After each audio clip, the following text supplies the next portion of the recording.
podcast for curious mind.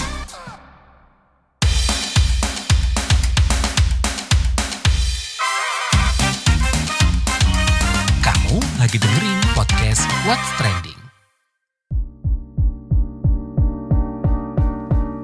Halo semuanya, ketemu lagi di What's Trending bareng Lea Baneza. Kali ini Lea mau bahas keputusan Gen Z cari pekerjaan picu tren #desperate.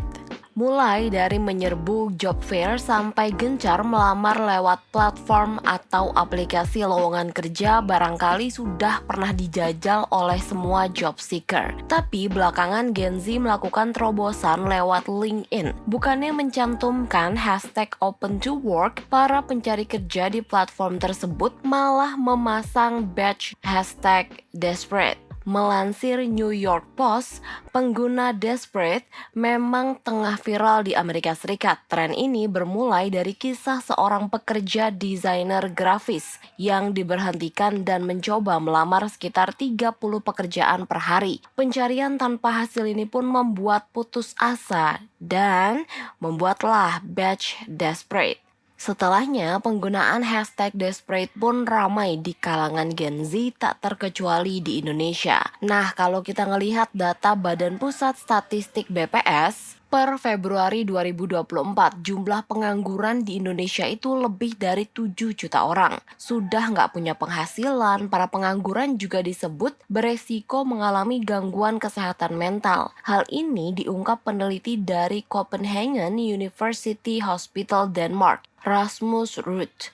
Resiko kesehatan yang mengintai orang tanpa pekerjaan atau pengangguran dalam waktu lama adalah depresi hingga keinginan mengakhiri hidup. Soal tantangan para pencari kerja dan bagaimana sih bertahan di tengah persaingan ini, yuk kita obrolin abis komen netizen plus 62 berikut.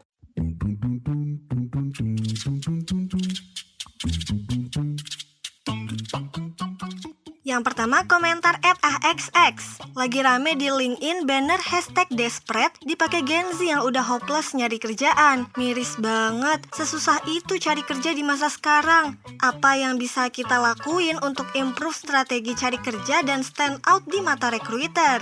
Lanjut @safexx. Jadi ingat kemarin dengar diskusi sama pengusaha dan beliau bilang di Indonesia tuh lapangan kerja banyak banget malah. Yang jadi masalah itu apa kerjaan itu yang kamu pengen atau enggak. Kadang pelamar kerja terlalu tinggi berekspektasi yang buat dia terlalu milih.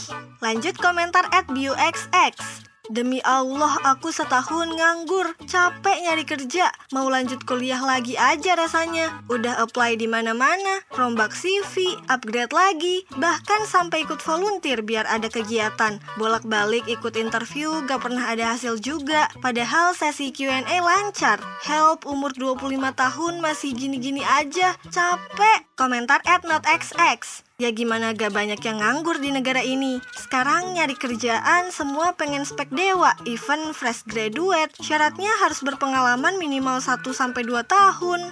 Nah, komentar @fullxx. Heran juga di Indo pada cari karyawan spek dewa kali ya. Gak boleh punya hutang, umur harus masih muda belia, pengalaman lama. Ya gimana mau punya pengalaman kerja kalau kerja aja belum. Tiap lamar selalu ditolak karena gak punya pengalaman kerja. @capxx. Diakui maupun tidak, semakin kesini semua semakin terasa sulit. Tapi menyerah atau putus asa bukanlah pilihan. @anxx. Bukannya hashtag tersebut malah menjadi red flag untuk recruiter, malah semakin gak masuk shortlist gak sih? Nah terakhir @afxx. Jangan to the point banget atuh dek, sedesperate itu. Tetaplah berusaha, kamu pasti bisa.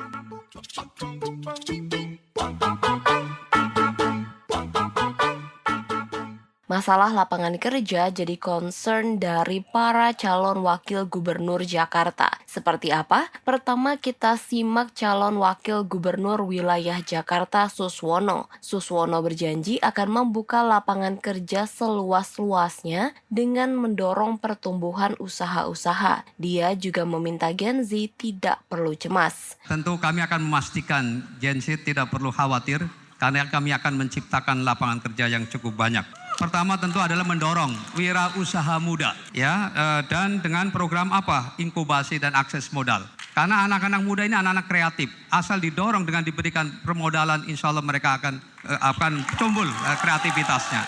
Kemudian juga akan dilibatkan dalam gerakan sosial dan lingkungan. Sekarang ini anak-anak muda luar biasa kepeduliannya terhadap lingkungan. Berapa kali kita melihat gerakan-gerakan untuk membersihkan sampah, begitu cepatnya antusiasme dari mereka-mereka yang merespon gerakan anak-anak muda. Dan yang lebih penting lagi adalah pelatihan siap kerja. Dan nanti anak-anak muda akan magang di provinsi, baik di BUMD maupun di kantor gubernur. Jadi mereka akan mendapatkan pelajaran langsung di lapangan. Nah, selanjutnya calon wakil gubernur wilayah DKI Jakarta Rano Karno. Dia berjanji akan memperluas lapangan kerja dan memberikan kesempatan Gen Z mengembangkan keterampilannya di tengah kemajuan teknologi. Dunia digital ini dunia bisa dijamah oleh anak-anak. Untuk itulah kita akan membangun balai rakyat. Di sana akan tempat BLK modern. BLK modern ini bisa bukan hanya balai latihan kerja untuk mesin, tapi bisa dengan komputerisasi. Banyak para swasta membuka sekolah-sekolah animasi. Saya tidak ingin menyebutkan, tapi banyak sekali jurusan-jurusan seperti ini. Mungkin kita akan aneh mendengar banyak anak Indonesia menjadi kreator-kreator pembuat animasi dunia. Bahkan film Avatar itu hampir 18 anak Indonesia yang bekerja di Indonesia untuk mensuplai Disney misalnya. Itu bagian dari anak Gen Z yang memang populasinya besar dan potensinya bisa dikembangkan, tinggal kita memberikan jurusan-jurusan kepada mereka. Nah, itulah menjadi hotline 24 jam menjadi utama agar mereka mempunyai guidance apa yang harus mereka kerjakan, apa yang harus mereka lakukan. Mudah-mudahan dengan itu penjuruan untuk Gen Z ini tidak menjadi salah arah. Terakhir, calon wakil gubernur wilayah Jakarta Kun Wardana mengungkap sejumlah masalah ketenaga kerjaan seperti ketidakcocokan skill tenaga kerja di Indonesia dengan kebutuhan pasar tenaga kerja. Permasalahan utama saat ini adalah ketidakcocokan antara persyaratan keterampilan dari pasar kerja dan kompetensi dari pencari kerja, yang khususnya para Gen Z ini. Jadi ketidakcocokan ini membuat mereka menjadi tidak bisa bekerja secara optimal. Untuk itu perlu adanya pengintegrasian dan koordinasi yang sangat melekat antara dunia kerja dan kalangan kampus, kalangan politeknik maupun kalangan SMK agar itu bisa match, bisa cocok satu sama lain. Nah, mereka-mereka nanti bisa diberikan fasilitas kerja praktek di pasar kerja yang ada sehingga nanti bisa langsung ditempatkan di sana. Kemudian yang kedua itu adalah bagaimana Gen Z ini bisa menggunakan dunia digital untuk investasi masa depan kerja ke depan. Nah, sayangnya di tengah keputusasaan nampaknya mereka nih nggak cuma bersaing dengan sesama job seeker, tapi juga mesti bersaing dengan artificial intelligence atau AI. Nah, Ketua Umum Perkumpulan Pengajar dan Praktisi Hukum Ketenagakerjaan Indonesia P3HKI, Agus Midah mengakui berbagai jenis pekerjaan bisa diambil alih teknologi seperti AI. Tak hanya itu, masuknya barang-barang impor yang harganya lebih murah ketimbang brand lokal juga mematikan berbagai industri di Indonesia. Keadaan inilah yang diduga Agus Midah jadi penyebab sulitnya mencari kerja dan menimbulkan keputusasaan. Dia pun menekankan #desperate mestinya direspon cepat oleh para pemimpin baik di pusat maupun daerah. Lebih lanjut langsung kita tanyakan bareng Ketua Umum P3HKI Agus Midah. Belakangan ini kan tagar Desperate itu di media sosial gitu ya Bu, banyak diperbincangkan, khususnya ini dipasang di profil LinkedIn gitu Bu. Dan ini juga disertai isu di mana Gen Z ini atau anak-anak muda zaman sekarang ini merasa kalau akhir-akhir ini tuh sulit mendapatkan pekerjaan gitu. Nah, mungkin pertama gimana nih Ibu melihat tren ini? Pertama sih saya menganalisisnya kalau dari sisi perbedaan yang ditunjukkan memang Gen Z itu ya, bahwa mereka memang lebih terbuka gitu ya.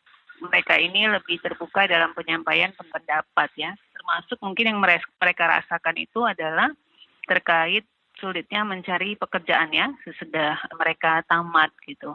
Tapi kan isunya tentu Mbak bertanya ke saya tentu isunya dari sisi ketenaga kerjaan ya. Jadi kalau kita lihat memang kan terjadi disrupsi ya di dalam lapangan kerja.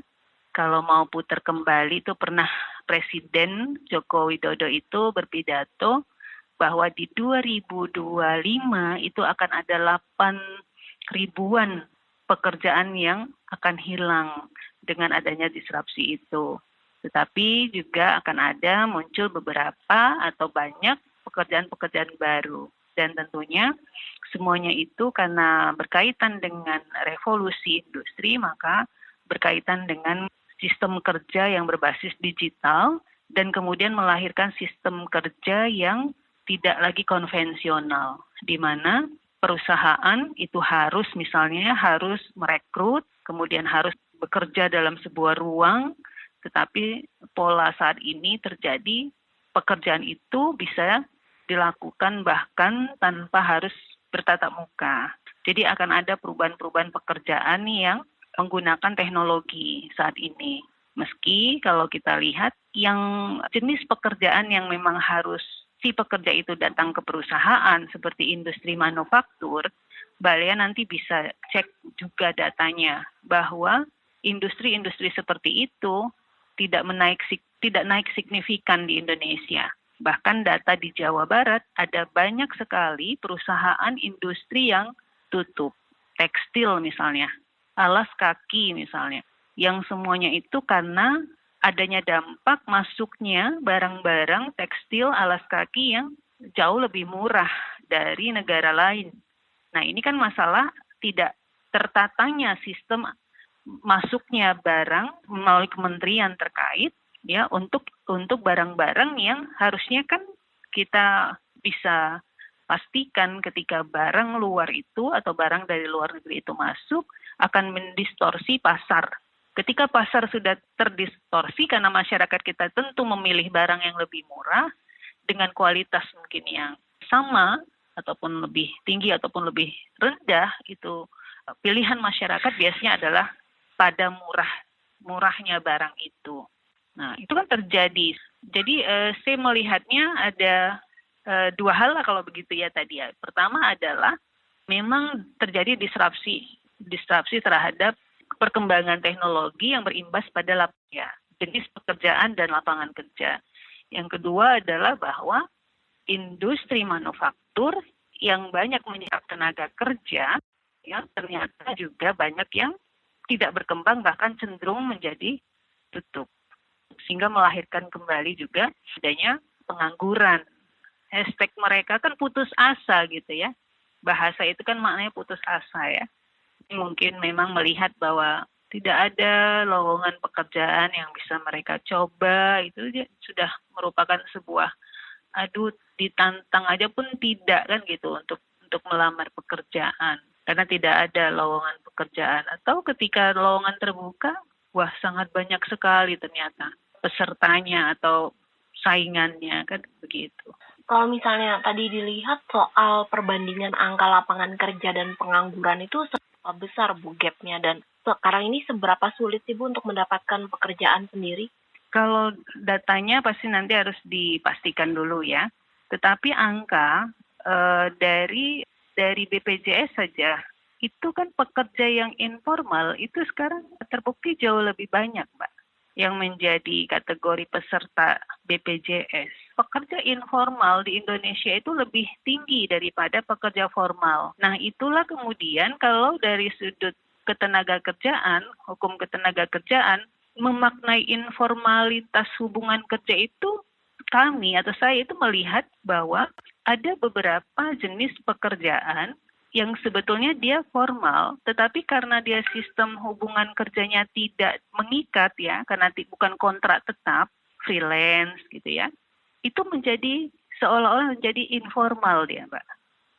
Padahal kan kalau kita baca Undang-Undang 13, hubungan kerja itu adalah hubungan kerja yang memiliki unsur ada pekerjaan, ada perintah, ada upah. Nah, itu hubungan kerja. Nah, kalau itu sudah dipenuhi, maka itu terkategori sebagai hubungan kerja yang diatur oleh Undang-Undang Ketenagakerjaan. Gitu. Nah, itu yang saya lihat dari banyaknya jumlah pekerja informal itu. Karena di dalamnya kalau ditelisik nanti satu-satu itu sebetulnya masih ada yang terkategori pekerja formal. Tapi karena sistemnya gitu ya, sistem kerjanya itu tidak harus bertemu langsung, pengusaha atau pemberi kerja itu hanya minta hasil kerja meskipun tidak harus datang ke kantor gitu kan. Dibayarlah dia dengan pola pembayaran berdasarkan selesainya pekerjaan, maka jenis pekerjaan ini menjadi informal dia. Sehingga ketika dia diikut sertakan dalam BPJS, dia termasuk kategori yang pekerjaan di luar hubungan kerja. Belum lagi yang klasik itu kan yang ojol kan, pakai aplikasi gitu. Oke, baik. Tadi kan Ibu mengatakan kalau saat ini tuh ada era digitalisasi, tapi juga ada sektor-sektor industri yang gulung tikar gitu, Bu. Tapi di era sekarang mungkin di Indonesia sendiri, sektor yang paling membutuhkan tenaga kerja itu sektor apa sih, Bu? Dan seberapa besar gitu potensinya? Untuk Indonesia sendiri ya, kalau dilihat sekarang kebijakan pemerintah justru kan membuka peluang untuk menjadi ASN dan P3K ya gitu. Padahal kan kalau saya telah juga P3K itu sebetulnya juga dari sisi hukum ketenaga kerjaan tidak sepenuhnya tepat ya. Karena P3K itu kan disamakan dengan PKWT. PKWT itu kan harusnya untuk pekerjaan atau jenis pekerjaan yang tertentu dia, bukan pekerjaan tetap. Tapi ya mungkin itu tadilah untuk membuka lapangan pekerjaan gitu. Jadi kalau di Indonesia saat ini ya memang tidak terlihat, Pak. Kalau di daerah Sumatera Utara pun saya tidak melihat industri yang baru yang muncul dan membutuhkan pekerja gitu. Yang sudah ada malahan yang mengurangi pekerja itu yang ada gitu. Ya seperti kita harapkan bahwa satu kawasan industri gitu kan, itu akan muncul investor-investor baru, tidak muncul juga, Mbak. Kalau UMKM bisa jadi, tetapi kan itu tadi UMKM itu kan penyerapan tenaga kerjanya terbatas. Yang kedua, sistem pengupahannya itu juga berbeda dengan pekerja di perusahaan menengah dan besar. Sekarang industri perbankan itu juga bakalan kan ada beberapa pekerjaan yang dikurangi. Teller itu kan dikurangi. Kenapa? Karena sekarang orang bisa setor, bisa tarik melalui mesin. Security juga dikurangi. Yang sudah menggunakan teknologi juga dikurangi. Yang bisa produksi dan dibantu dengan AI. Perkebunan lah mungkin, Mbak. Itu juga perkebunan di jenis-jenis pekerjaan tertentu kan yang masih padat karya. Malah yang terjadi belakangan ini di perkebunan itu kembali dengan sistem di mana banyak pekerjaan dilakukan dengan sistem hubungan kerja yang tidak jelas. Disebut sebagai buruh hantu. Itu buruh hantu itu adalah seorang ayah bekerja di perkebunan karena pengen capai target, dia bawa istrinya, bawa anaknya. Nah, praktek itu mulai nampak. Kalau kita lihat kan sekarang di pilkada ini banyak ya Bu ya calon-calon pemimpin daerah yang mengatakan kalau mereka akan fokus untuk membuka lapangan kerja gitu Bu. Nah kira-kira mungkin hambatan dalam mendorong industri untuk membuka lapangan kerja dan juga mungkin dari sisi skill dari pekerjanya sendiri kira-kira apa nih Bu yang perlu diperhatikan? Kalau untuk investasi, kalau data World Bank dulu kan itu hambatannya bukan di SDM yang tidak ada. Nah SDM itu atau pekerja itu tersedia banyak di Indonesia. Kemudian apakah link and match dengan kebutuhan pasar? Sebagian iya, sebagian tidak. Tapi itu kan memang namanya kalau dia pekerja baru udah pasti perlu ada penyesuaian keterampilan. Persoalan utama dalam investasi yang kemudian di Indonesia menjadi sangat sulit itu adalah birokrasi dan juga sistem perizinan. Dan yang ketiga adalah budaya yang tidak baik. Ya, pertama koruptif, yang kedua etos kerja. Ini persoalan bangsa, Mbak, ini semua. Ya, koruptif, yaitu tadi kenapa birokrasinya yang disederhanakan pun tetap masih jargon gitu kan. Tetap aja kemudian harus ada pakai tindakan untuk mempercepat, pakai pelumas, pakai uang suap. Etos kerja juga begitu. terdidik banyak yang tamatan sarjana Pak, karena memang sekarang kita punya KIP dan lain-lain.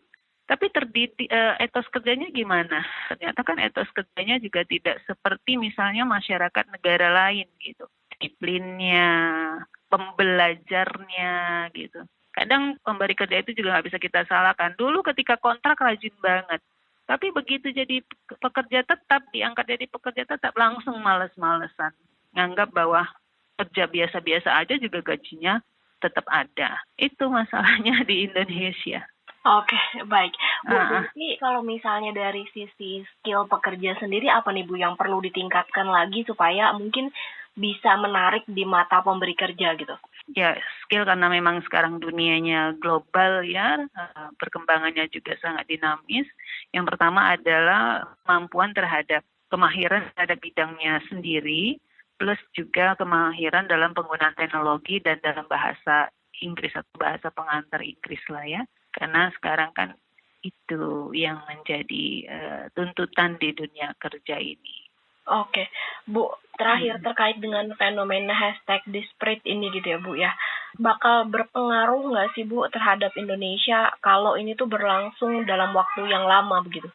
Itu sebagai sebuah fenomena sebetulnya kalau investor memandang bahwa banyak tenaga kerja, sumber daya manusia di Indonesia banyak, plus nanti sumber daya alam ada. Tapi kenapa nggak milih Indonesia? Kenapa lebih milih justru beroperasi di negara lain? Kan gitu. Dari sisi sudut kebijakan ekonomi ya. Tapi kalau dari sudut politik ya saya nggak tahu apakah penguasa-penguasa kita itu cenderung menganggap itu sebagai sebuah isu aja dikesampingkan, atau itu menjadi satu yang harus dia pikirkan gitu sebagai permasalahan sosial. Jadi harus dicarikan jalan keluarnya. Jadi para anggota dewan baik di pusat maupun di daerah-daerah itu harusnya dengan hashtag itu ya harusnya juga kebutuhan masyarakat itu untuk mendapatkan pekerjaan itu menjadi tugasnya yang harus dia selesaikan dengan segera. Oke, baik. Ibu Agusmida, terima kasih banyak ya Bu ya. Ya.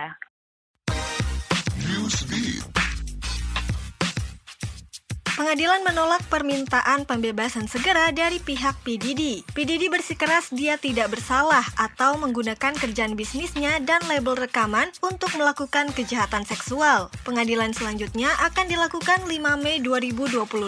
Sementara pengacara Didi mengatakan kliennya sulit makan di penjara. Ini diungkap Mark Agnifilo di luar gedung pengadilan federal di Manhattan setelah persidangan. Adapun pemberian sarapan dilakukan pukul 6.00 dengan menu sereal, buah, dan kue. Makan siang pukul 11.00 dan makan malam pukul 4.00. Untuk makan malam dan siang menyajikan hidangan utama seperti hamburger, ikan panggang atau taco daging sapi dengan telur orak-arik dan biskuit pada akhir pekan. Melalui lembaga negara, Menteri Kantor PM Thailand, Jirapron Sindupray mengungkap adanya kebijakan baru terkait belanja online sistem cash on delivery COD di negaranya. Di bulan Oktober ini, Thailand memberlakukan undang-undang yang memperbolehkan pembeli membuka paket produk pesanan online sebelum membayarnya. Atas kebijakan baru ini, pemerintah Thailand memerintahkan pengusaha logistik dan jasa pengiriman menyesuaikan pelayanannya dengan undang-undang. Aturan baru ini memperbolehkan masyarakat menolak membayar produk yang cacat, rusak, atau tidak sesuai saat pengiriman. Kurir juga diwajibkan merekam pembeli yang tengah mengecek paketnya. Single mantra dari Jennie Blackpink yang dirilis 11 Oktober 2024 berhasil memuncaki iTunes di 47 wilayah di dunia. Beberapa negara yang berhasil dipuncaki adalah Amerika Serikat, Brazil, Singapura, Meksiko, dan Filipina. Single mantra dikeluarkan Jennie di bawah naungan label yang didirikannya, Oud Atelier, bekerja sama dengan Columbia Records. Lewat lagu mantra, Jennie ingin wanita-wanita lainnya bersinar dengan caranya masing-masing. Dia ingin seorang wanita bisa percaya diri. Dia juga menobatkan single barunya sebagai anthem atau lagu kebangsaan yang merayakan perempuan.